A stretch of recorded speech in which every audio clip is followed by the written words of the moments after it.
ఈరోజు క్రైస్తవ సమాజంలో ఎందుకు అద్భుతాలు చూడలేకపోతున్నాం తెలుసా? ఎందుకు దేవుని కార్యం రక్షించి నేర్కొన్నట్లు ప్రభు హస్తం ఎందుకు కురిచేపోయింది తెలుసా? గలతీ 3:5 రాస్తుంది, ఆత్మను మీకు అనుగ్రహించి మీరు అద్భుతములు చేయించువాడు ధర్మశాస్త్ర సంబంధ క్రియల వలననా లేక విశ్వాసముతో వినుట వలననా? ఎప్పుడైతే ధర్మశాస్త్ర సంబంధమైన క్రియలు అంటావంటే నువ్వు కృప నుంచి ఏమైపోయావు?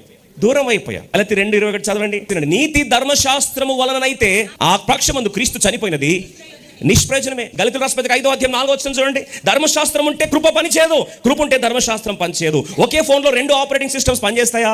పనిచేయదు. మరి ఫోన్కే సిస్టమ్ సాధ్యం కానప్పుడు నీ ఆత్మీయ జీవితంలో అద్భుతాలు జరగాలంటే రెండింటి మధ్యలో దోబుచున్నాడు ఇంకెన్నాళ్ళు దేవుని కార్యం చూడాలని భ్రమపడుతుంటావు. గలతీ 5:4 మీలో ధర్మశాస్త్రం వలన తీర్చబడు వారు ఎవరో, ఈ మాట మరి గగురుపాటు కలగాలి, వారు క్రీస్తుల నుండి బొత్తిగా కొట్టివేయబడిన వారు.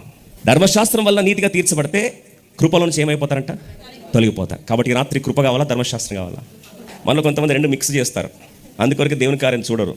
ఉంటే ఇటనుండు, ఉంటే అటనుండు.